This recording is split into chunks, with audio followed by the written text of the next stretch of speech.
Well, I think we are almost at the tail end, because they say the negotiations are promising and Russia was going to be scaling down, because it looks like there are some concessions being made by Ukraine.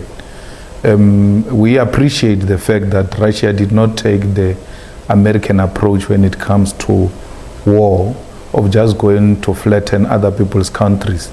Russia took long because the Ukraine armed forces were using civilians and civilian residences to attack from those areas. And Putin has given a very clear instruction. He does not want civilians as casualties, but they compromise them by making them human shields. And because they don't want to attack or kill as many as possible civilians, they had to take a long route, hence why we are where we are now. But people have died. We saw people crossing the borders. The humanitarian crisis has reached a crisis proportion. Those are consequences of war. There are always casualties in war. It is a very unacceptable and unfortunate situation. But all of this should be blamed and put right on the table of the president of Ukraine, who consistently thought this was a platform for social media shining. But this, we're talking about lives of people. These concessions that they are about to make could have been made much more earlier, and we could have avoided the killing of innocent people.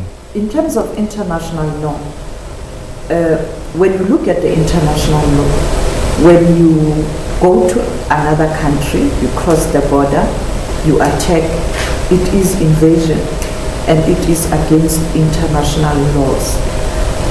Why are you adamant that Russia had the right to do so when it was a clear violation of international laws? Well, Russia had the right to defend itself. If Ukraine was allowing the enemy forces to expand their territory to a point where Russia felt threatened, it had all the right to defend itself, because in as much as Ukraine has got the right to make its own decisions, but your rights should not be threatening to other countries' rights.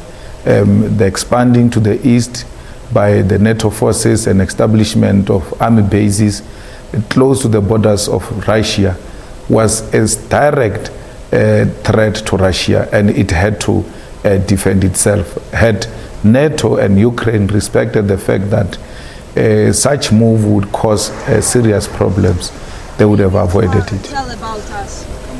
The way forward, you talking about, it looks like a solution will be found, and yes, it is going to be a ceasefire. Do you think the ceasefire, should they agree on a permanent ceasefire, it will hold? It should hold, because Putin is a man of his own words, and then whoever comes in Ukraine and the NATO forces should always avoid this temptation to want to expand their military presence towards the east and closer to the Russian borders. If we respect that, then there will be peace, and America itself should withdraw its armed forces in other regions, like it has here in Southern Africa, going around all over the world, undermining the sovereignty of other people's countries and their security, wanting to turn the whole globe into an American village.